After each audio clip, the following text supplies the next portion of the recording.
पिछली बार हमने वीडियोस बनाए थे और आप सभी ने उस वीडियोस को बहुत अच्छा रिस्पॉन्ड दिया और आप सभी का प्यार के लिए तहे दिल से बहुत बहुत शुक्रिया आप सभी का कि आप सब हमें प्यार करते हैं और परमेश्वर का वचन आप सभी के बीच में पेश करने का आप सभी मौका देते हैं।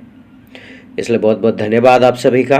परमेश्वर के राज्य में हमें कैसे बोना है और अगर हम नहीं बोते हैं तो हमारी ज़िंदगी में क्या प्रॉब्लम्स होते हैं, क्या तकलीफ आता है और परमेश्वर के राज्य में बोने से हमारा क्या प्रॉफिट होता है, हमको दान देने से हमारा क्या प्रॉफिट होता है। इस दुनिया में हम इतने काबिल नहीं है कि हम परमेश्वर को दान दे सकें, क्योंकि जो दान हम देते हैं वो दान नहीं है, हम परमेश्वर को भेंट चढ़ाते हैं ताकि वो हमारी भेंट से खुश हो जाए। हम परमेश्वर को वो तोहफा देते हैं, परमेश्वर को हम वो गिफ्ट देते हैं। मार्कुस का किताब 12वां अध्याय 43-44 वचन। तब उसने अपने चेलों को पास बुलाकर उनसे कहा, मैं तुमसे सच कहता हूँ कि मंदिर के भंडार में डालने वाले में से इस कंगाल विधवा ने सबसे बढ़कर डाला है, क्योंकि सबने अपने धन की बढ़ती में से डाला है, परंतु इसने अपनी घटी में से जो कुछ इसका था अर्थात अपनी सारी जीविका डाल दी। बहुत सारे लोग जब चर्च में आते हैं, उनको जब ये भेंट चढ़ाना होता है, जब भेंट देना होता है, परमेश्वर के राज्य में बोना होता है, तो अगर उनके पास 100 रुपया होगा तो वो 10 या 20 डालेंगे, अगर 500 होगा तो 50 या 60 डालेंगे। उनके मन में ये बात होता है कि अगर मैं पूरा डाल दिया तो घर कैसे जाऊं, मेरा आगे का कैसे चलेगा। क्योंकि हम उस समय में परमेश्वर के ऊपर भरोसा नहीं, खुद पर भरोसा रखते हैं। और परमेश्वर का वचन कहता है उस विधवा औरत के लिए उसने सबसे अधिक डाला, क्योंकि उसके पास उसके बाद कुछ नहीं था और जो भी कुछ उसके पास था उसने वही डाला परमेश्वर के राज्य में। और परमेश्वर कहता है वो सारे लोग जो डाले हैं वो अपनी धन में से कुछ डाले हैं, यानी कि उनके पास अगर 1000 रुपया है तो उन्होंने उसमें से 100 रुपया डाला है, जो था उसने सब कुछ डाल दिया, क्योंकि इस बूढ़ी औरत को परमेश्वर पे भरोसा था, परमेश्वर पे विश्वास था कि वो देगा। और उन सभी को अपने ऊपर भरोसा था कि मैं अगर सब डाल देता हूं तो मेरे पास कुछ नहीं बचेगा। नीति वचन 28 का 27वां वचन कहता है, जो निर्धन को दान देता है उसे घटी नहीं होती, परंतु जो उससे दृष्टि फेर लेता है वो सांप पर सांप पाता है।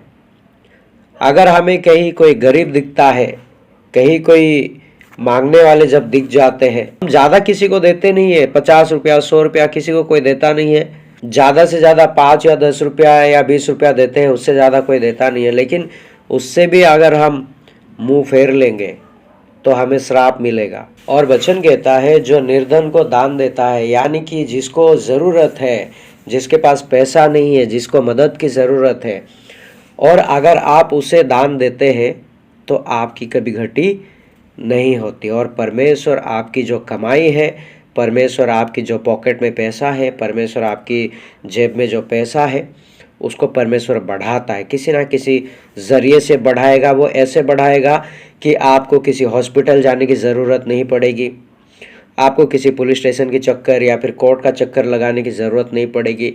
जो आपका बंद पड़ा हुआ काम, वो जिससे आपका पैसा वेस्ट होता है, वो परमेश्वर बंद कर देगा। मलाकी का किताब 3 अध्याय 10 और 11वां वचन देखेंगे। सारे दशमांश भंडार में ले आओ कि मेरे भवन में भोजन वस्तु रहे, और सेनाओं का यहोवा यह कहता है कि ऐसा करके मुझे परखो कि मैं आकाश की झरोखे तुम्हारे लिए खोल कर तुम्हारे ऊपर अपरंपार आशीष की वर्षा करता हूँ कि नहीं। मैं तुम्हारे लिए नाश करने वालों को ऐसा घुड़कूंगा कि वो तुम्हारी भूमि के उपज नष्ट ना करेगा और तुम्हारी दाखलता कि फल कच्चे ना गिरेंगे। परमेश्वर का वचन कहता है सारे दशमांश भंडार में ले आओ, मेरे भवन में भोजन वस्तु की कमी ना हो।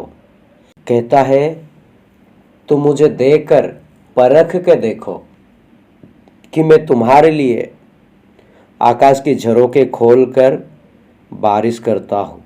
जब भी हम अपने आप पर भरोसा करते हैं, हम अपने आप पर विश्वास करते हैं, तो हमेशा हमारा घटी होता है, हमेशा हमारा कमी होता है, हमेशा हम हर एक तकलीफ़ों से जूझते हैं, हर एक तकलीफ़ों से लिपटे हुए रहते हैं।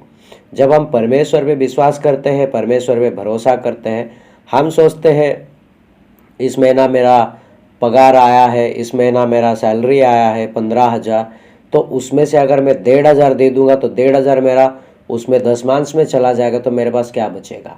लेकिन हम ये भूल जाते हैं कि उस परमेश्वर की कृपा, उस परमेश्वर की अनुग्रह, उस परमेश्वर की दी हुई ताकत से हम काम करते हैं और उसी से जो पैसे आता है, हम उसी से हमारा जो 10 मांस होता है, जो 1,500 रुपया होता है, वो देने के लिए हमें सोचना पड़ता है, हम कतराते हैं।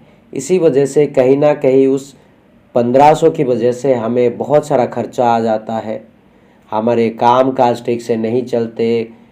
और परमेश्वर कहता है कि मैं तुम्हें देता हूँ कि नहीं, परख कर देखो। अगर उसने कहा है कि मुझे परखो, तो हमें अपना दिमाग लगाने की कोई ज़रूरत नहीं है, हमें अपने आप पे भरोसा रखने की कोई ज़रूरत नहीं है। और कहता है मैं तुम्हारे लिए नाश करने वालों को ऐसा घुड़कूंगा कि वो तुम्हारी भूमि की उपज नष्ट ना करेगा और दाखलताओं की फल कच्चा ना गिरेगा। फार्मर है, किसान है, तो आपकी खेत अच्छा उपज देगी, आपकी खेतों में अच्छी फसल होगी, क्योंकि परमेश्वर कहता है। और अगर आप बिजनेस करते हैं या फिर जॉब करते हैं, तो परमेश्वर वहाँ पे आपके बॉस को, जो आपके सर है, आपके मैनेजर होंगे, जो भी होंगे, उनके दिलों में बात डालेगा ताकि वो आपकी सैलरी को टाइम पे दे और आपकी सैलरी ना काटे और बिजनेस में कोई कमी घटी ना हो। परमेश्वर उसे आप ही बढ़ाएगा। और जब हम परमेश्वर के राज्य में हमारा दशमांश को बोएंगे, तो परमेश्वर ज़रूर हमें वो 30 गुना, 60 गुना, 100 गुना के रूप में हमें देगा। लेकिन जब हम अपना दिमाग लगाएंगे, जब हम परमेश्वर के राज्य में बोने से हाथ को पीछे करेंगे, जब हम कतराएंगे, तो हमारी ज़िंदगी में तरक्की नाम की कोई चीज़ होने वाली नहीं है। अगर हम देंगे तो हमें मिलेगा। इस दुनिया में भी आप किसी को दोगे तो ही मिलेगा। आप अगर किसी दुकान में उधारी भी लेने जाएंगे, तो वो एक बार देगा, 2 बार देगा, तीसरी बार आपको बोलेगा भाई पूरा पेमेंट करो, उसके बाद सामान लेके जाना। लेकिन यहाँ पे हम परमेश्वर को गुमराह करते हैं और हम उसे बेवकूफ़ बनाते हैं, हम अपना दिमाग लगाते हैं। इसी वजह से आज हमारे घरों में कमी घटी होता है, बीमारियों से जूझते हैं, कर्जाओं में लिपटे हुए रहते हैं, हम उसे बाहर नहीं आ पाते, क्योंकि हम परमेश्वर को हमारी ज़िंदगी में कार्य करने का मौका ही नहीं देते हैं।